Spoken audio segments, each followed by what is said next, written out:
welcome back to another episode of Inside the Wave, where today we're going to be previewing Tulane's upcoming matchup with the Oklahoma Sooners. We're joined by our guest, Payton, from Oklahoma podcast Through the Keyhole. Thank you so much for joining, Payton.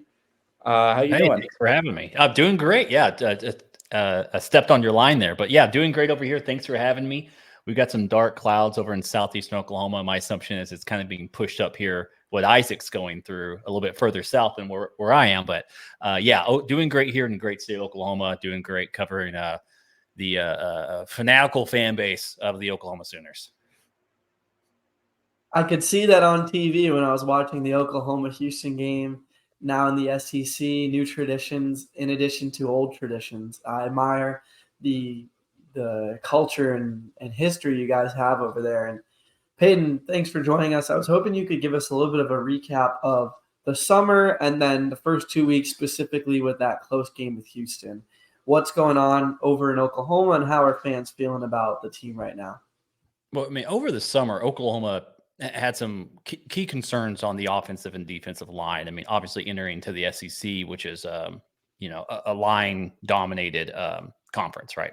Leaving the Big 12, which was, I mean, to put it bluntly, more schematic and more, trying to be cutting edge, trying to find every single little advantage on the margin that you can find to win these games. Like, you guys just finished playing K-State and Iowa State doing the umbrella coverages, the three-man tight fronts, things of that nature, where the demand week to week is a little different. It's a little more of a schematic difference every single week. SEC obviously is more of, do you have big people on the offensive line and do you have big people on the defensive line? And then are they healthy?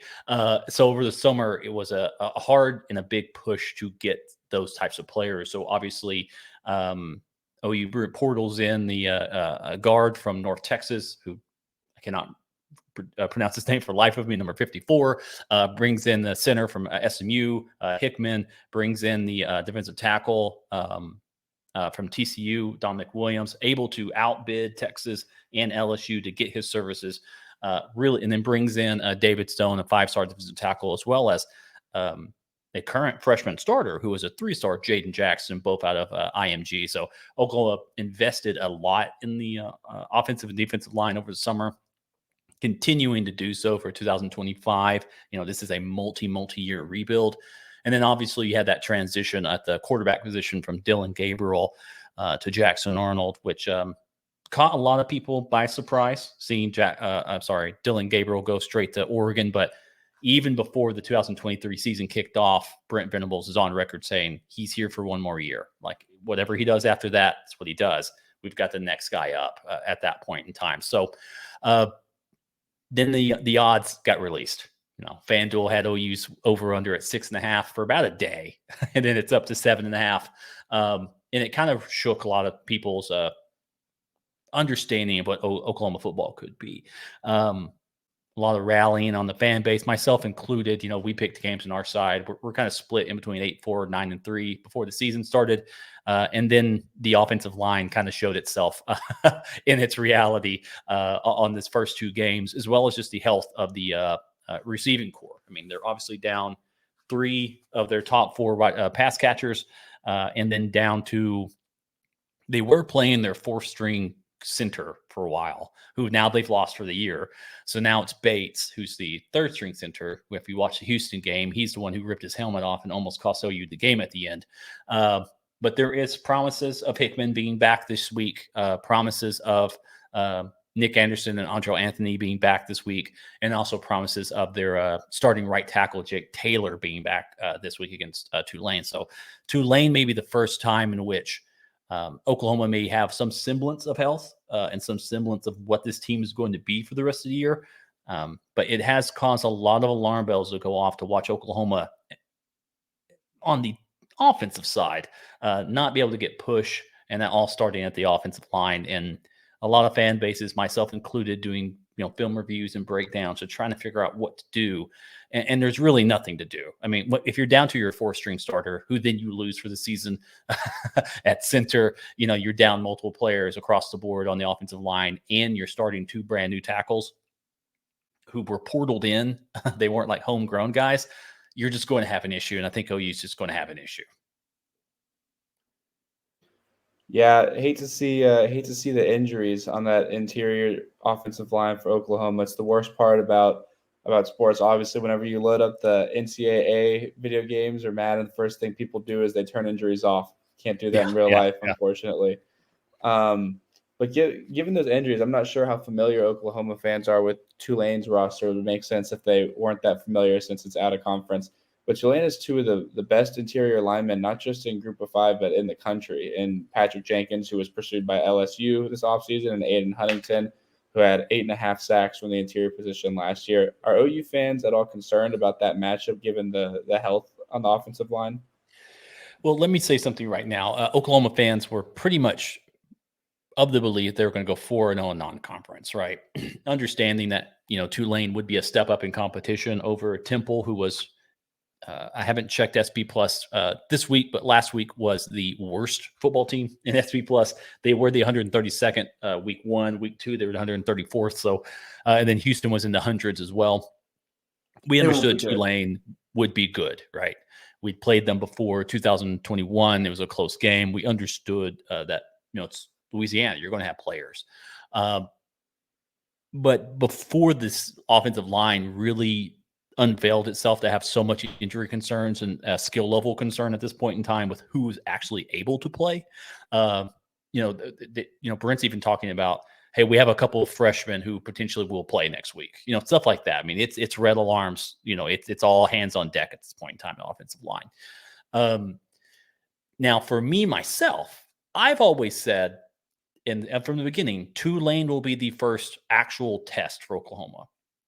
I didn't know their names, but Parker over on Twitter covers TCU, Stat of War, had broken down the interior linemen and how much havoc rate or pass rush rate they're able to get. Obviously, Tulane had 2 defensive tackles who were in the top 10 last year. And I was like, hey, both of these dudes get pressure 15% of the time they're on the field. That's going to be an issue, regardless of what the offensive line is going to feel like. And this is going to be a semblance of what it's going to be like to play against an SEC style defensive line moving forward. That said, if Hickman's healthy and the 2 guards play how they should play, that is the strength of the OU's offensive line. So hopefully they're able to hold up and maybe hit the edges some more. But no, from an OU perspective, myself covering and watching this football team, my expectation is that it's going to be a very ugly football game to watch.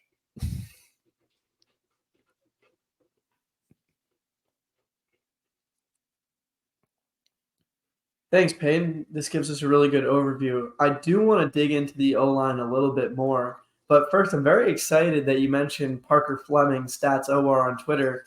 Actually, our Kansas State guest also shouted him out, and he was somebody who I cited a lot, almost every single week on the Uptown Update pod last year. And I always reference his Twitter previews. Definitely recommend checking them out on his website. So back to the O-line.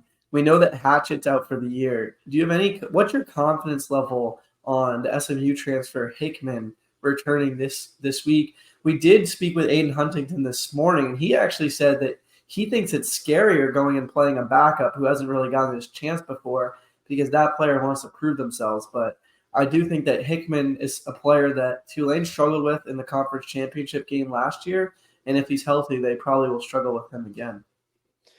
Well, from my understanding and what's been spoken to me, again, we are a fan podcast. So at no point in time are we going to pretend to be insiders and let you know the ins and outs of what's going on in Everest, the Everest Training Center. I'm not going to pretend to be that. But from what I understand is that Hickman will give it a go, and be there. Everett is out for extended period of time.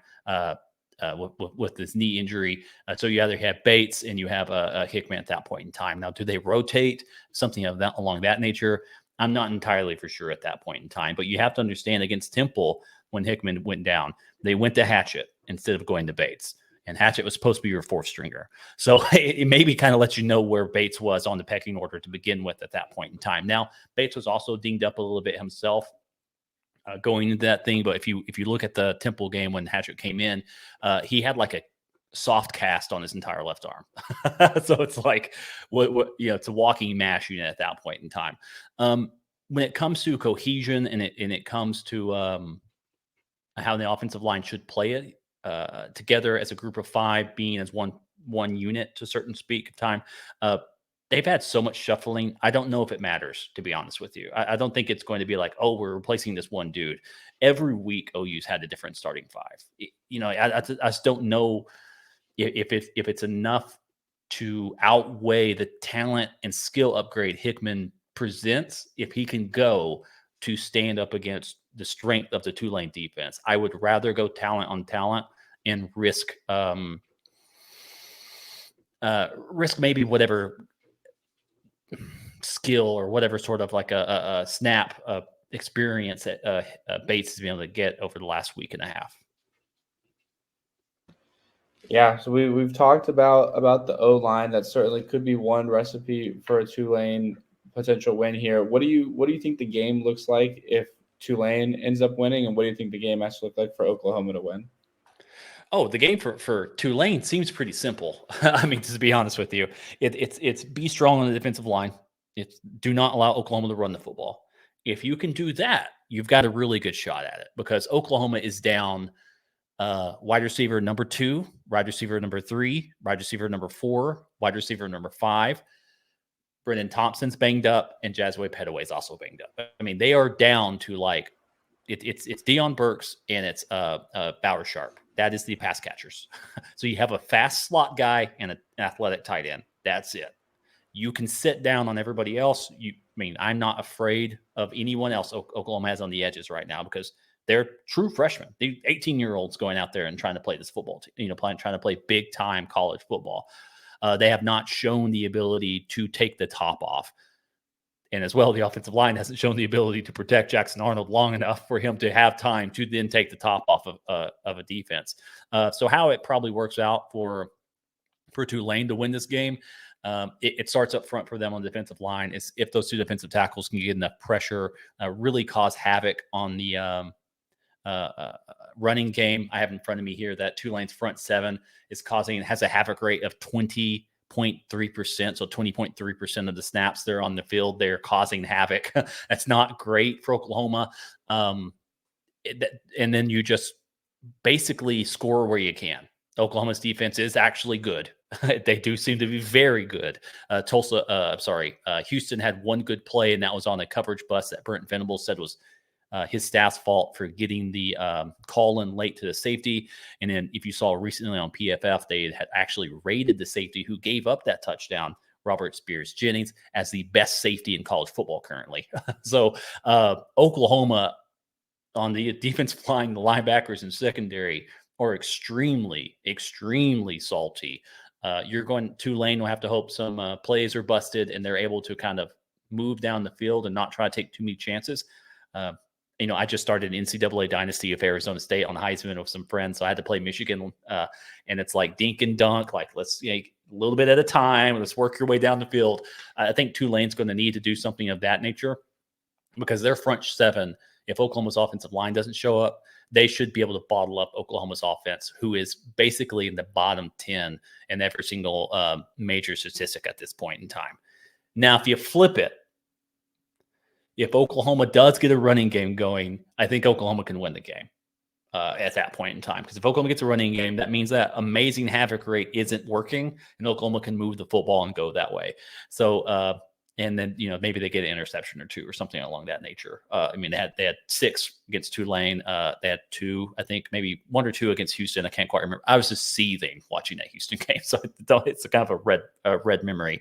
But Oklahoma has a havoc rate of 6.7 on its back 7 and its defensive back. So almost 7% of the plays they're getting a hand on the ball. They're breaking up a pass, so that's kind of scary. If you're, it's pretty good if you're an opposing team seeing that.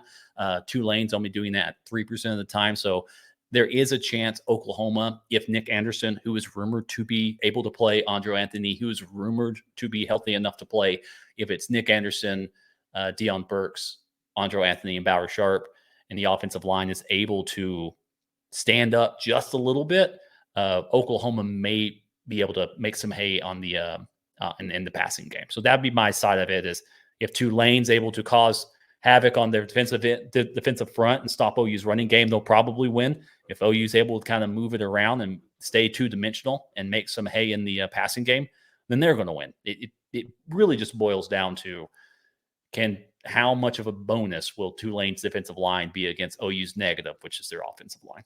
That's a lot of words to say that one sentence. Love the data that you included as well. I'm thinking similarly on this game, although last week I thought the game would be won in the trenches, and Tulane had a game-tying touchdown that was held back. So basically an even game. They also outgained Kansas State in yards. So pretty even despite losing the trenches battle. I mean, empirically, they gave up 5 sacks. They didn't get any. But we think that the defensive line is capable of more. So the question is, will they be able to do it, especially with a banged-up Oklahoma offensive line? Payton, Nick Anderson is a name that Tulane fans are familiar with, but this is a different Nick Anderson. However, the Mario Williams name on Tulane is actually a name that is familiar for the right reason for Oklahoma fans. He started at Oklahoma before transferring to USC, actually threw a pass, a completion against Tulane in that 40-35 game in 2021. How do Oklahoma fans feel about Mario Williams? Honestly, it depends on the fandom. It depends on who it is. Myself, if they're not on the team anymore, I kind of forget about them, to be honest with you. Because Houston came in, Oklahoma played against 2 former Sooners there who had left, Jamal Morris and the defensive back, who I'm blanking on at this point in time, who had gone to USC and now obviously worked their way through the system to get to Houston. Mario Williams was pretty outspoken about leaving and all that type of stuff. And he himself didn't turn out to be the talent he needed to be the last at USC. Now, obviously, that's a bonus for Tulane, getting someone of that speed. His size is a bit of an issue, obviously, for his pros prospects or prospects for big-time college football. You're going to have some people who are, the moment he gets hit, are going to cheer very loudly and be very happy about it. To me, he's just another football player. You have to be mature about this. I mean, especially in the era that we live in now, where it's so much player mobility in the portal and NIL. These guys have to do what's right for them in a limited amount of money in which they have peak earning potential. Obviously, their bodies are the thing that allows them to have this potential, and they break down very quickly when you're getting hit, especially for his size and stuff like that. So it's not that big of a deal. Now, when he was at USC and he dropped the punt and all that type of stuff, to kick off and fumble it out, I loved it. I was on fire on Twitter. I was like, hell yeah, let's get this done. And they lost. They lost. It's one of the reasons why they lost that game. But it is interesting to see. It's just an interesting matchup. It adds just another key to it. Obviously, last time these two teams played, it was supposed to be in Tulane, became a home game at Norman that Oklahoma hosted by painting the logo on the field. Obviously, very eerily similar circumstances as to what's happening now, obviously, down there in your area. Hopefully, it's not as bad. So it does kind of feel a little bit of deja vu 2020 type of thing kind of going on. Yeah, we need to stop playing, y'all. It seems like every time we play, we get a hurricane. So yeah. If two times is bad luck, but if we play y'all a third time and another hurricane comes through, that's it. We're not scheduling any more games, regardless of the outcome, regardless of the money. That's it. 3 is no longer a coincidence. Yeah, I wouldn't blame you. I don't speak for the football team when I say this, but I feel like this game should be played in Yeoman after we played our home game over there, or at least if this is going to be in Oklahoma, call it a Tulane home game. But that's just my opinion. Yeah, understandable. So again, like I said, I'm not sure how familiar OU fans are with Tulane's roster. Just again, G5 not in the same conference. But for Oklahoma fans that don't know, Tulane has one of the best running backs in the country, Mekhi Hughes. He had like 1,500 yards as a true freshman last year.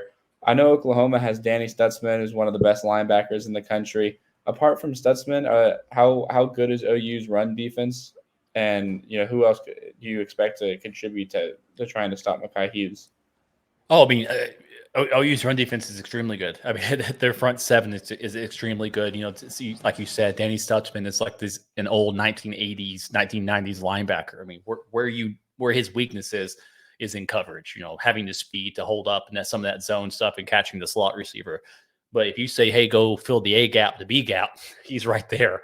But the part where you think you could pick on him is that Kip Lewis right next to him, number 10 for Oklahoma, a linebacker who lines up on the other side of him, extremely fast as well. Hasn't been able to keep the size on. He's about 217, I believe, so he's a little bit more quicker guy. Obviously extremely powerful and that's such a compact build. And then at that cheetah position, they have Kendall Dolby, who plays that kind of a tweener, which he'll be on the edge, linebacker, safety type of position. He's a little bit smaller than what they normally want there, but just due to the positional flexibility he provides, he's the one getting the star there. Oklahoma's just going to be tough to run on. Like, I'm not going to lie to you. Their havoc rate is a little bit low in the front seven, only at 15%. Now, that's mainly because their two defensive ends aren't that great at getting pass rushes, but they're very good at setting the edge. They're the kind of guys they're going to do that, bring their lunch pail to work type of dudes, if we're going to do that old school type of a comparison there. The defensive tackles are Jaden Jackson, Williams, Stone, Grayson Holton, who has been a lifesaver for Oklahoma. Obviously, if you've watched the Houston game, he's the one who got the game-winning safety or the game-securing win safety to get Oklahoma out of that game against Houston, has come on as of late as well. So Oklahoma may not be able to bring as much pressure organically on the defensive line on the edges. They are very, very stout. And then you have the two safeties with Peyton Bowen, who is a true sophomore, former five-star player who returns punts, as well as Billy Bowen Jr., who also returns punts for them. So Oklahoma's kind of strange. They've got two safeties back there as punt returners. That's how athletic they are. But as the player I've mentioned earlier, the guy who was really that thumper in that secondary, the Robert Spears Jennings, he's going to be the guy who comes in and cleans up any mess that Danny Stutzman's not able to get taken care of himself. So if Tulane wants to come in and say, hey, we're going to rush your 250 and that's how we're going to win, I don't see that happening, to be honest with you. You're going to have to try to pick something on these corners who, while good, Des Malone and Woody Washington are very good corners. Those would be in context of the rest of the defense, those would be the weak areas, I guess, at that point in time. Yeah, I actually talked to Danny Stutzman for a little bit at SEC Media Days this past summer, and I really wanted to dislike him, and I just could not. He was an absolute great guy. Yeah, super fun like to be around. Retriever. Right, exactly. So obviously he's amazing, great guy, great player. We talked about Dominic Williams a little bit, who OU outbid Texas and LSU for. Brian Kelly was very upset about that, a little hypocritical, but what are you going to do? Whatever they want to, he can say whatever he wants to say. That's all I'm going to say about that. But how has Dominic Williams been used? Has he been used in third down pass rush sets? Is he more of a run stopper? What's been his role so far at OU? Well, at TCU, obviously they had a two-gap scheme, so his job is to plug holes and be in the way. Even in that, he was able to, I believe, pick up five and a half sacks his last year at TCU. So the defensive tackle getting 5.5 sacks while playing a two-gap scheme in which he's supposed to anchor the line, that lets you know he has some pass rushing capacity and capability of handling that kind of stuff. He's defensive tackle. He's nose tackle for Oklahoma. He starts. He does not come off the field very often. Well, hold on a second. Let me retrace that. He is the frontline defensive nose tackle with Jaden Jackson as defensive tackle. Brent Venables rotates those tackle positions quite often. Like if you look at snap counts and stuff, while the starters do have more snaps, it's like 2, maybe 3 more snaps than the third string guys. I mean, Oklahoma went from basically saying we don't have a single starting defensive tackle to now we have enough on a 3 deep in which they rotate all 3 through without much drop off, to be honest with you. David Stone has a little bit issue. The former 5-star player, true freshman, has a little issue in the run game, but he knows how to get to the passer. They've all got good pass rushes. But for Williams specifically, he blows up a lot of plays. I'm not going to lie. He blows up quite a lot. Him and Jaden Jackson are issues. Him and Jaden Jackson, another 3-star true freshman starting. They both know how to be big, and they both know how to get into the backfield. And they've done that quite often against the 2 running games they've seen so far. Now, they may not have racked up a bunch of tackles because of that. Danny Stutzman has obviously been able to make quite a dent in the statistical book because of those 2 players in front of him really, really blowing up the interior of the offensive lines they faced so far.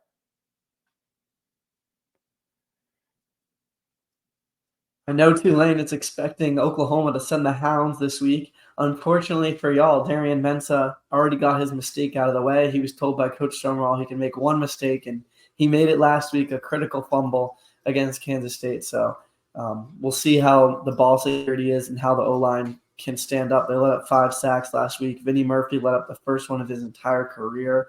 Rashad Green let up one. He had let up only 1 sack in the previous 20 games going into last year's conference championship game.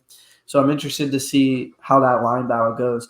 My last question personally for you is I want to know the significance of this game for Oklahoma. For Tulane, this game is pretty essential. Obviously, the standard and goal is conference championship. But if Tulane has any hopes of making the conference football playoff, almost definitely, not entirely, but almost definitely, they're going to have to come in to Norman and win this game. So the importance cannot be understated. Where does that lie for Oklahoma? For Oklahoma and its program and the fans of the program, the Tulane game is the game you're going to have your bellwether, right? So like Oklahoma fans were thinking, okay, what's the game that we're really going to be able to say, who is this program? I circled the Tulane game and said, hey, by week 3, we're going to know if Oklahoma can compete on a week-to-week level, depending on how they handle Tulane. Like I do hold Tulane in high regard on that, especially because of how the defensive line is constituted. So that was my big concern there, was trying to understand how Oklahoma is going to mitigate that, that plus that Tulane has on the defensive line, especially the interior of the defensive line. So to me, if these guys come back healthy, like it's rumored to be, like I said, there's rumors of Hickman coming in, Nick Anderson being back, Andrew Anthony getting play time, Jesue Petaway getting more play time. There's rumors of people coming back. If they all come back and Oklahoma is able to play at a higher level, then it makes me think, okay, the first 2 weeks were purely because of injury, but purely because they're rotating so many guys. Not everyone was able to do everything. And a lot of Oklahoma fans are upset about the offensive play calling. But if you really watch it, they're trying to just run their system. And they can't even run the system because they've got so many new guys in there and so many dudes being rotated play to play. So if Oklahoma, if they get healthy this week and they have those people and they play how they should, and then they cover the spread, then you kind of have a better understanding of, okay, I think we can get to 8 wins now. This seems like it was going on. The first 2 to 3 weeks were mainly built on, health and injury and availability. I still think Oklahoma gets nuked out of Norman against Tennessee. But what are you going to do? But, the road to 8 wins means you got 4 losses. So, you got to figure that part out. You have to be okay with that. Now, if Tulane and Oklahoma play very close, let's say Oklahoma squeaks out a 3-point win, a 4-point win, something like that. They don't cover the spread. There's still a lot of stops and starts. That's a bigger concern for the rest of the season. Can they still healthy? Will they ever get healthy? It could just be this is a lost season because the offensive line is down so many dudes, and that's just that. You just kind of shrug your shoulders and say, you still got to play the games, but I'm not expecting Oklahoma to do big, great things like I thought maybe they may be able to sneak into something late into the season. That's the part, Week 4, you're playing SEC teams. Week 5, you're playing SEC teams. It starts right after this Tulane game. So Tulane has now became an indicator of how the rest of this season is going to go for the University of Oklahoma. So that makes it an important game. I mean, this is going to sound kind of egotistical and all that type of stuff. This is Oklahoma. This is the home of 50 conference championships, of the most All-Americans in college football history. There's a 47-game win streak. It's on and on and on and on and on. The monster that is Oklahoma doesn't handle mediocrity very well. It does not handle losing very well. They've had one down period in the entire history of their program in the 90s, and that was really just 3 years. And we talk about it as if it were like a 30-year desert wasteland or something around. A lot of Oklahoma fans take this current period since 2000 as a down period for Oklahoma. Like, think about that. You've gone to the playoffs 3 times. Bob Stoops played for 4 national championships, won 1 of them, and they consider that a down period. So it's Oklahoma doesn't take this lightly. Oklahoma were to lose the Tulane game, I'm not saying anybody gets fired or anything of that nature, but it becomes what do we have to do to fix this? Because the University of Oklahoma football program and the fans around it, they have enough guts, I guess. Or as Bomani Jones, who's been on our podcast multiple times, shout out to the Keyhole and Bomani Jones, Oklahoma has enough give a damn to just what needs to happen to win now. And they will figure it out. More money will be put into the program, so on and so forth, and they'll just figure it out. It's something that is important to the state, top to bottom. The University of Oklahoma is a good football team. That sounds kind of weird, thinking of all the societal issues, yada, yada, yada, yada. But this is something we've decided that is important. And so because of that, it is important. So I guess the really, really, really long-winded answer is the season and its outlook really teeters on this weekend. Interesting insight. That's actually a great segue into my last question. You talk about Oklahoma's amazing history. It almost feels bizarre talking about the road to 8 wins for the University of Oklahoma, what they have to do to, go 500 in conference play if they can manage to go undefeated out of conference, which sounds a little concerning going into year 3 under Brent Venables. Tulane right now, first-year head coach in John Sumrall, G5 school. What happens for Oklahoma fans if a first-year coach from a G5 school comes in and beats Brent Venables in Norman in year 3? Does that set off any alarms or put him on the hot seat in any sort of way, or are they fully bought into the Brent Venables era? Well, I mean, obviously Brent Venables got a contract extension before the season. The program, Joseph Castiglione, the AD, is fully bought on. The president is fully bought on to the University of Oklahoma and the plan Brent Venables has. So the issue with Oklahoma is that everyone, again, sees it as Oklahoma. Big capital letters, Oklahoma, blue blood of blue bloods. ESPN usually has them ranked number 1 or number 2 team in modern football history. Like you can't write a book about college football with Oklahoma not appearing like page 1 or page 2. You know what I'm saying? That's just how it is. So if Tulane beats Oklahoma, you basically say the offensive line was so injured, there's nothing we can do about it. I mean, you're just done. And Oklahoma has one, actual good difference maker and wide receiver currently, unless these other 2 guys can play. And they have no offensive lineman of any real note that's currently healthy to play. And it's more of Tulane caught Oklahoma at the perfect time to catch Oklahoma at that time. Brent Venables is doing all the stuff. There's an analytics guy that you both should know about. Hopefully, Rob Bauer runs Beta Rank Football. Check him out on Twitter. He's very, very smart. Very smart. Does Big Ten stuff. Big, I think Arizona alum. But Beta Rank, Sharp College Football. Check him out. He calls wins and losses fan stuff, right? Because it kind of is. When you play the game, the ball bounces around in weird ways. Stuff happens. That's what you're going to do. Brent Venables is recruiting at a top 10, top 5 level. He's recruiting better than Lincoln Riley was. The team is being constituted in a much better way of the offensive line and defensive line. It's not just a bunch of 5-star wide receivers. Like it's 5-star defensive tackles and 5-star offensive tackle. I mean, it's building a big time, big boy college football team.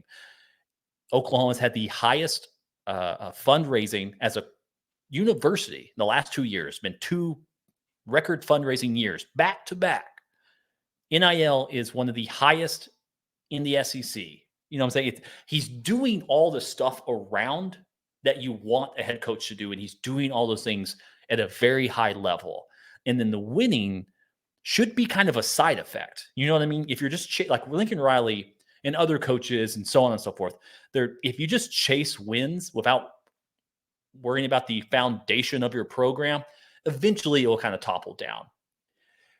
The foundational stuff he is doing, and he's doing it really, really well. He can't control that. Everyone got hurt all at one time. That's just the hard part about that. That's the hard part about that. So we're bought in. Oklahoma fans be extremely cranky and extremely mad. Yes, will I call for Bill Bedenbaugh to be sent his retirement papers? Yes, a great offensive line coach who basically 99% of all college football fans would clamor and be super happy they've hired. That's just the nature of being an Oklahoma fan. You're never quite satisfied enough. Not everyone gets to go on the Bama run.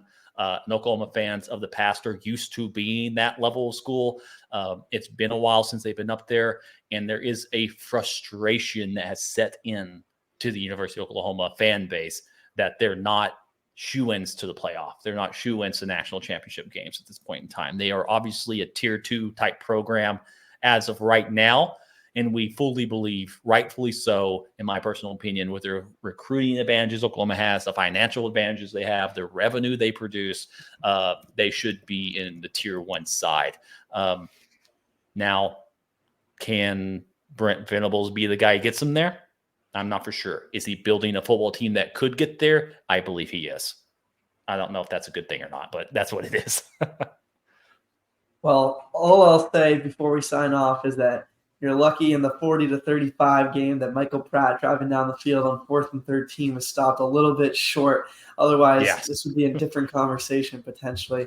Anyway, Payton, Oklahoma is a first-class organization. There's no doubt about it. And you showed us, you told us why that is today. And Through the Keyhole is a first-class podcast. We're very lucky to have you on our show. Thank you so much. And before we sign off, how can Tulane fans find your podcast so they can learn a little bit more about Oklahoma?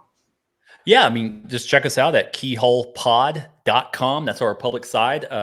Through the Keyhole is our public-facing podcast as well. We do have a Patreon. Obviously, Tulane person is not going to sign up for that, but we do have keyholepod.com. We'll have some stuff from, I cannot remember his name. Someone who writes for someone else who covers Tulane. Anyway, they're helping me out well. It's from a written article called 5 Questions. He's going to answer 5 questions in a written format. Isaac, you're going to do it in an audio format later and kind of get that side of it. So it might be kind of interesting to read that if you're a Tulane fan. Yeah, kind where of can see I what some find that? self-scouting. Oh, that'll be at keyholepod.com for the article. And then what we're going to be doing for Isaac, when we record with you, that'll be on our Patreon. So patreon.com/throughthekeyhole. We push all that stuff out. We also have some merchandise and all that kind of cool stuff. We're trying to build out a full little fan-driven brand, so to speak. But yeah, keyholepod.com. We plug any and all of our stuff from that point in time. Awesome. Thank you so much, Payton, and I'm looking forward to being in Norman on Saturday. Hey, go to the Mont. If you're going to go to the Mont, get a Sooner swirl, have some fun, stay dry. Thank you.